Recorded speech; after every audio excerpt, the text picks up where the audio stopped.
I've been on my spiritual journey for years, and here's what I've discovered. There are hidden truths that we can discover and find if we're only willing to look. So I'm going to share some of those with you today because they helped liberate me and set me free. And I never felt more free until I understood them. So here's what I know.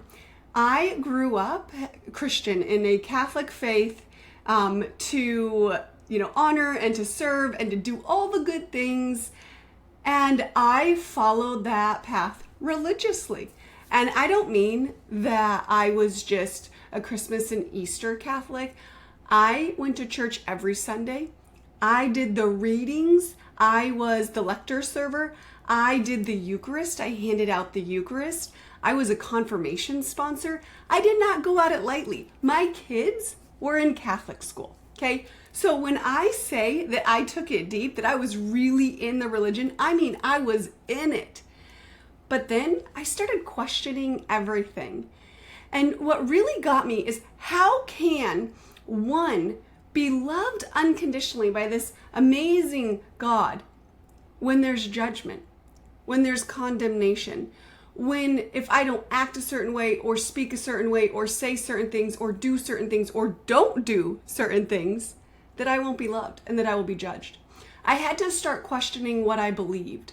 And I had to start questioning because how come somebody that I love based on who they love is condemned for their lovers? And so what I did is I started to question. Now, questioning is the best thing that you could ever do in your entire life. However, some people are afraid to question because we've been taught not to question. Some people are afraid to question because it leads to truth. Okay? So today we're going to uncover some of the hidden truths that I've learned on my journey. I'm only giving you a fraction of them, but I hope that they will help set you free. So I've been on this spiritual journey for many, many years now. And what I was studying The Power in Now and Gabby Bernstein and Marianne Williamson and A Course in Miracles and all of these things. And they really helped me through much of my spiritual journey. However, I felt like I was doing something wrong because I was listening or doing these other spiritual paths that were leading me more inward. And that is until I started hearing about the Gnostic Gospels. Until I started hearing about how the New Testament was made. So what I did is I studied it. I wanted to understand it. And then once I knew about it, I felt more liberated. However, I didn't just go there. I said, no. I want to really study it. I want academic research. I want to write papers on this. So I did. I'm getting my master's in women's spirituality, and I write research papers on the impacts of patriarchal systems like religion, like some religions, on women. Okay? And so what I'm sharing with you today is the hidden truths, some of the hidden truths, just a fraction, like I said, that led to modern day Christianity. So you may be feeling this calling already in shifting from religion into spirituality. Now, what does that mean? So for me, I classify religion as the organization, a set of rules and dogmas that one must adhere to in order to connect to the divine outside of yourself. Whereas spirituality is our own connection. It is the divinity that exists within us, and our spiritual journey is one with us at all times, and we can connect to it at any time. Okay, so what does that look like? So you can be religious and spiritual, right? You could be in a church and still have your own spiritual practices. You can be spiritual and religious, okay? So it can go both ways. For me, I choose spirituality because I don't need a set of rules or a set of dogma to tell me how to live or what to do with my life to make me a good person. Because inherently we are good. And this is one of the teachings that's taught in the Gospel of Mary Magdalene, which I won't go into here. So for now, I'll go into it later. Okay, so what I learned on this is that unlearning is healing. Unlearning is healing. And what I write in my book, Reclaim Yourself, one of the passages that I say is, it's not just in the doing, but in the undoing that healing occurs. So what we're doing here is we're undoing false beliefs or narratives or pretenses that we've taken on as truth that have caused us to feel less than, that have caused us to feel unworthy, that have caused us to make us prove our worth, that have made us want to say certain things or do certain things or not do certain things just so we will be loved by the divine. Okay? So let's go into the creation of the New Testament. Actually, let's step back from that and let's just go into the creation of modern day Christianity and how that came about. So in 337 CE, we say CE, Common Era. That's how it's referenced in academia, not AD. So in the CE, in our 337 Common Era, that is when Constantine passed away. So Constantine reigned from 306 to 337 CE. Constantine was a major player in Christianity and in what Christianity looks like today. So you can imagine that previously, before Constantine, so in the first century, 0 to 100, in the second century, 100 to 200, in the third century, 300 to 400, in these times, there were multiple different variations of Christianity. There wasn't just one form of Christianity. There were different versions, just like there's Lutheran, Methodist, Catholic, Pentecostal, Baptist, all of these different. There were then as well. Today, they all have more of a very specific narrative, whereas in early times, they had many different narratives. And you can learn much more about it in the Gnostic text, which I'll write about at a later time. And I talk a little bit about that in this video. So many people question that Jesus had anything to do with the development of Christianity for Constantine. However, some people believe that he did in Constantine's view. So right now we're going to assume for this story, for this teaching, that it is true, that Jesus was a part of Constantine's belief system, and that he brought forth this Christian perspective and view. So in 325 Common Era, they had the first council at Nicene. So at Nicene is a location, and it was attended by approximately 380 bishops. Okay, and this was the establishment of the Christian doctrine. So this was the doctrine that said, this is what the Christian faith believes.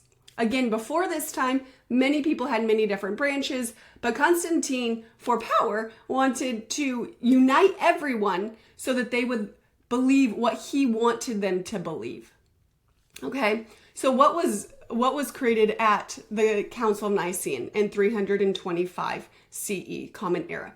Well, that was the Nicene Creed. We believe in one God, the Father, the Almighty, creator of heaven and earth. That was not something that Jesus created or that the apostles created. This is what Constantine created and what is recited in many churches across the world today. Another thing that they established were certain doctrines, and they changed and created the Easter date. There were conflicts between the Jewish and the Christian at the time. They didn't want to have the same Easter date as the Jewish, and so they changed the date of Easter. I know this may be rocking your world a little bit because it did rock mine, but there are historical facts and evidence that this is all proven data. Okay, this is all in academic research. My research studies come from Harvard, from many very prestigious universities. Okay, so what no one told us about the New Testament. Now, remember that in the beginning, Christianity was not a religion. It was a way of life, and it was referred to as the early Christ movement. Now, here's what I would argue. I would argue that the early Christ movement was a feminist movement. And why would I argue that? Because females, women, were a huge part of this movement. You have to remember at that time, men could not go talk to women to convert them. Women had to talk to women. So if every apostle had to have a woman with them, or else they wouldn't be able to talk to the person at the door. So you have these men that are also traveling with women. However, what we learn and what we read in the Bible is that there are women that are funding in Luke, there are women that are funding the Christ movement, Susanna particularly. And so they have their own money and they're funding this movement.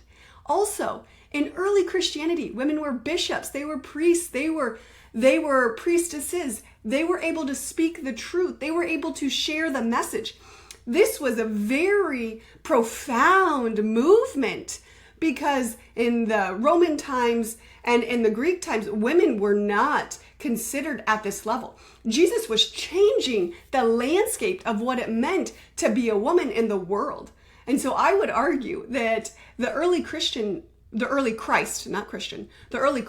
movement was a feminist movement, which really actually is inspiring in its own way if we just really understood the truth of the movement.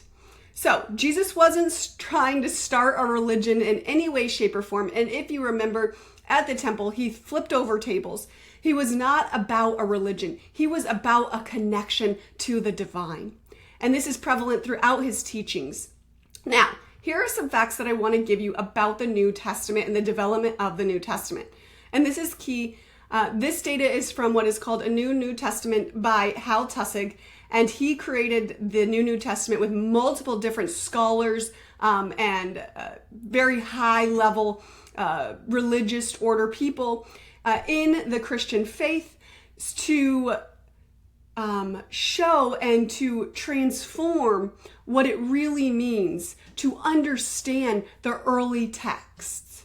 And why is this important? This is really important because we're going to get into this in a second, is because documents have been found that were not included in the New Testament, which is very telling that there was one way that Constantine and those who followed him wanted it to be. Okay, so here we go. Jesus did not leave any instructions on how to order a church or for the organization of any church. And no scriptures were written until approximately 20 to 30 years after Jesus' death, and some not until 140 years after Jesus' death.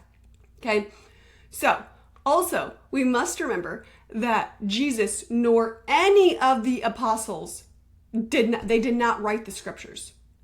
Jesus did not write the scriptures, and neither did the apostles, even though, it's the book of Thomas or the Gospel of Thomas and Philip. Actually, I say Thomas because I'm so used to it. That's not in the canonical text which is the Bible that many people have at this day. The Gospel of Thomas is a Gnostic text, and I'll explain that later. But these Gospels weren't written by the apostles. So I want to make sure that that's clear. Also, the development of the New Testament was years and years of argument and political debates to come to this conclusion on what would be the New Testament. And on Easter, the created Easter that was made up, the date was made up, in 367, Athanasius of Alexander wrote a festival letter, and he listed 27 books that eventually became the canon of the New Testament.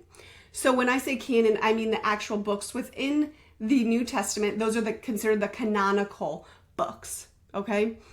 So all of the canonical, Matthew, Mark, Luke, John, etc., texts were considered truth, and everything else was thrown out. The Gospel of Mary Magdalene, the Gospel of Thomas, the Gospel of Paul and Thecla, Thunder, Perfect Mind, all of these other incredible Gospels were not only thrown out, but burned and destroyed. Because that's what they did in those days, is when they came to a new community, when there was a new set of hierarchy, a new rising, they burned the knowledge that the community had, if the community had it within writing. So they burned it so it couldn't be passed down. Now, fortunately for us, there was someone at some point that hid these Gospels, what's called Gnostic Gospels. Please note that at the time of Christ and the time following Christ, there was nothing that was called Gnostic. It was only after, because it was determined that these Gospels that Constantine and Alexandria all determined were the right books, that those became canonical. And then everything else was heretical. And everything else was not truth. And that's what was labeled as the Gnostic, okay? But again, at the time, there was no such thing as Gnostic. I know I'm giving you a lot of information, but bear with me because this is really good and your cells are taking this in and you're feeling liberated in this moment. So in 1945, a jar was found in Nag Hammadi, which is a town near Egypt. And in this bottle, there were 45 documents from early Christianity. How incredible is this? This just blows my mind and I love it so much. So again, the Gospel of Truth, the Gospel of Thomas, Thunder Perfect Mind, the Gospel of Mary, and many more were in Nag Hammadi. And so brought to light the different teachings of early Christianity that had been hidden for over 1,500 years. Now, what I love about this story, what I love about this research, what I love about these facts is that no one could change them. No one. So we still have the original documents that then were translated to create these Gospels now. So for me, they are the most accurate Gospels because we have the full writing. Now, for the canonical texts, for the texts that are in the New Testament, we don't have the original writing. In fact, there are so many versions and variants of the modern day Bible. If you look it up, which version is it? Is it the King James Version? What version are you looking at? Now, just breathe in for a second. Is it the King James Version? Why would it be called King James, right? Because obviously King James had something to do with it. So these other texts, these canonical texts that are considered in the New Testament as the truth, have all been modified and changed. And we don't know the original source or have that original source with us, okay? So that's why I absolutely love the Gnostic Gospels. All right, so my favorite gospel is the Gospel of Mary, and that literally changed my life. And let me just give you one tiny ounce of one of the passages within the Gospel of Mary. In Mary 3:3, the gospel writes, "There is no such thing as sin." How radical is that? How radical is that? No wonder why they wanted this book burned and taken out. Because if we believe that we do not have sin, then how can they use fear and control to keep order and to make us believe what they want us to believe? They being this patriarchal system of religion. Okay, so this has been, hopefully for you, this has been enlightening. It might kind of shake your core a little because it did. It shook my foundation. And so honor yourself. You may want to come back and watch this video a few times, but really give yourself time to hone in on maybe one message that comes out of this for yourself, because it is life-changing. Life-changing to know that what we believe may not be what is actual truth. And that can be a foundation breaker. So just honor yourself and honor what you're feeling in this moment.